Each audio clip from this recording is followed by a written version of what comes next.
भारताच्या स्वातंत्र्य लढ्याबद्दल बोलताना आपण नेहमी अहिंसक आंदोलनांबद्दल ऐकतो, बरोबर? पण या लढ्याला एक दुसरी, तितकीच महत्वाची बाजू होती. एक असा मार्ग जो धाडसी होता, रक्तरंजित होता आणि ज्यावर अनेकदा फारसं बोललं जात नाही.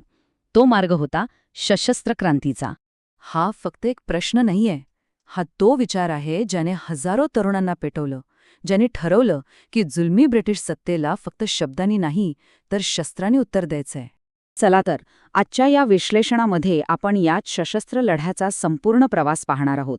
अगदी पहिल्या ठिणगीपासून ते गुप्त संघटनांच्या बांधणीपर्यंत आणि या क्रांतीने मागे ठेवलेल्या प्रेरणादायी वारसापर्यंत. प्रत्येक मोठ्या वादळाची सुरुवात एका लहानशा ठिणगीतून होते. भारताच्या सशस्त्र क्रांतीची सुरुवातसुद्धा अशाच काही एकाकी पण धाडसी वीरांपासून झाली, ज्यांनी अन्यायापुढे मान झुकवायला नकार दिला. आणि या ठिणगीचं पहिलं नाव म्हणजे आद्य क्रांतिकारक वासुदेव बळवंत फडके. त्यांचा ठाम विश्वास होता की ब्रिटिशांना त्यांच्याच भाषेत उत्तर द्यायला हवं. त्यांनी रामोशी बांधवांना एकत्र करून लढा उभारला. दुर्दैवानं तो अयशस्वी ठरला. त्यांना अटक झाली आणि थेट एडनच्या तुरुंगात पाठवण्यात आलं. आणि तिथेच 1883 मध्ये या पहिल्या योद्ध्याने देशापासून दूर प्राण सोडले.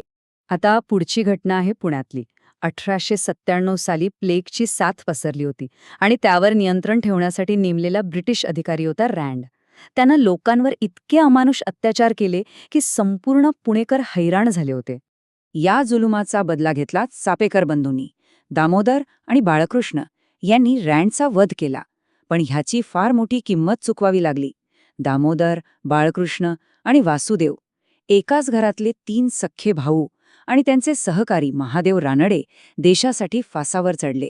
हे जे वैयक्तिक प्रयत्न होते ते खरंच खूप धाडसी होते. पण एका मोठ्या साम्राज्याला हरवण्यासाठी फक्त धाडस पुरण होतं. गरज होती एका शिस्तबद्ध संघटनेची. आणि इथूनच सुरुवात झाली गुप्त संघटनांच्या एका नव्या पर्वाला. ह्याच गरजेतून जन्माला आली अभिनव भारत सारखी संघटना. खरं तर याची सुरुवात 1900 मध्ये नाशिकमध्ये मित्रमेळा या नावाने झाली होती. पण पुढे 1904 मध्ये तिचं रूपांतर अभिनव भारत या गुप्त संघटनेत झालं, जिने क्रांतीचा विचार महाराष्ट्रभर पसरवला. या संघटनेचे प्रमुख होते विनायक दामोदर सावरकर. ते शिक्षणाच्या निमित्ताने लंडनला गेले, पण त्यांच्या डोक्यात वेगळाच प्लॅन होता.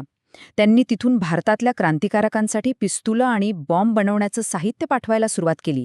त्यांच्या 1857चे स्वातंत्र्य समर या पुस्तकाने तर देशभरात क्रांतीची आगच लावली. अखेर त्यांना पकडण्यात आलं आणि तब्बल 50 वर्षांच्या काळ्या पाण्याची शिक्षा सुनावण्यात आली.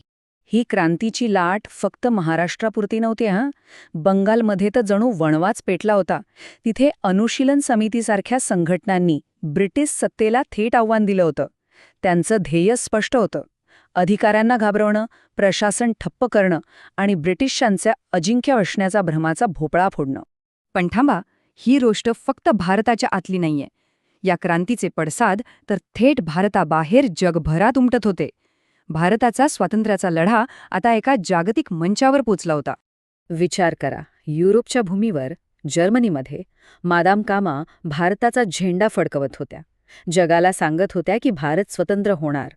तिकडे लंडनमध्ये श्यामजी कृष्ण वर्मा यांनी इंडिया हाऊस सुरू केलं, जे भारतीय क्रांतिकारकांसाठी एक महत्त्वाचं केंद्र बनलं होतं. आणि मग आली गदर चळवळ. नावातच सगळं काही आहे. गदर म्हणजे विद्रोह. अमेरिका आणि कॅनडातल्या भारतीयांनी ही संघटना सुरू केली. गदर नावाच्या वृत्तपत्रातून त्यांनी जगभरातल्या भारतीयांमध्ये राष्ट्रप्रेमाची आणि क्रांतीची भावना जागवली. आत्तापर्यंत आपण पाहिलं की लढा ब्रिटिशांविरुद्ध होता. पण 1920 नंतर ह्या लढ्याला एक नवीन, अधिक व्यापक रूप मिळालं. आता प्रश्न फक्त राजकीय स्वातंत्र्याचा नव्हता, तर स्वातंत्र्यानंतरचा भारत कसा असेल याचाही होता. आणि याच विचारातून पुढे आली हिंदुस्तान सोशालिस्ट रिपब्लिकन असोसिएशन, म्हणजे HSRA. नावातील सोशालिस्ट हा शब्द खूप महत्त्वाचा आहे. त्यांना फक्त ब्रिटिशांना हटवायचं नव्हतं, तर एक असा भारत घडवायचा होता जिथे शेतकरी आणि कामगारांचं शोषण होणार नाही. आणि या नव्या विचारांचे चेहरे म्हणजे चंद्रशेखर आझाद, ज्यांनी संघटनेला लष्करी बळ दिलं, आणि भगतसिंग, राजगुरू आणि सुखदेव, ज्यांनी या क्रांतीला एक नवी वैचारिक दिशा दिली.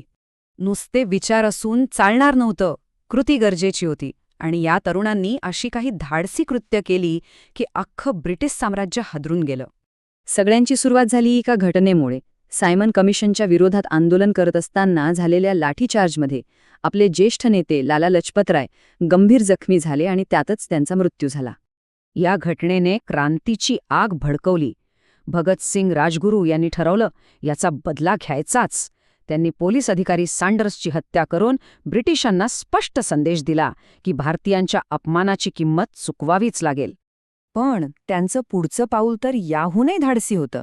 त्यांनी थेट दिल्लीच्या सेंट्रल असेंब्लीमध्ये बॉम्ब टाकला. पण थांबा, हा बॉम्ब कोणाला मारायला नव्हता. तो होता बहिरा झालेल्या सरकारला ऐकवण्यासाठी. त्यानंतर त्यांनी स्वतःला अटक करून घेतली आणि कोर्टाचा वापर क्रांतीचे विचार लोकांपर्यंत पोहोचवण्यासाठी केला. आणि मग बंगालमध्ये सूर्य सेन, ज्यांना मास्टरदा म्हणायचे, त्यांनी तर एक अविश्वसनीय प्लॅन आखला होता. चिटगावमध्ये ब्रिटिश सरकारलाच काही काळासाठी उलथवून टाकायचं. त्यांनी शस्त्रागार लुटलं, संदेशवहन यंत्रणा तोडली आणि काही काळासाठी आपलं सरकार स्थापन केलं. आणि एक गोष्ट विसरून चालणार नाही, या लढ्यात फक्त पुरुष नव्हते.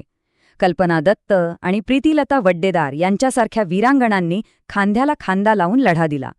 प्रीतिलता यांनी तर एका हल्ल्याचं नेतृत्व केलं आणि पकडले जाण्यापेक्षा मृत्यूला जवळ केलं. त्यांचं शौर्य खरंच अतुलनीय होतं. या सगळ्या घटना, हे बलिदान, याचा अर्थ काय? या क्रांतिकारकांनी आपल्याला काय दिलं? त्यांचा वारसा नेमका काय आहे? हे जे आपण वाचतोय यातच त्यांच्या कार्याचं सार आहे. साहस, राष्ट्रप्रेम, समर्पण आणि सगळ्यात महत्त्वाचं त्यांची प्रेरणा. त्यांनी सिद्ध केलं की स्वातंत्र्यासाठी कोणतीही किंमत चुकवण्याची त्यांची तयारी होती. तर मग जाता जाता एक प्रश्न, स्वातंत्र्याची खरी किंमत काय असते? या क्रांतिकारकांच्या कथा आपल्याला आठवण करून देतात की हे स्वातंत्र्य आपल्याला सहजासहजी मिळालेलं नाही.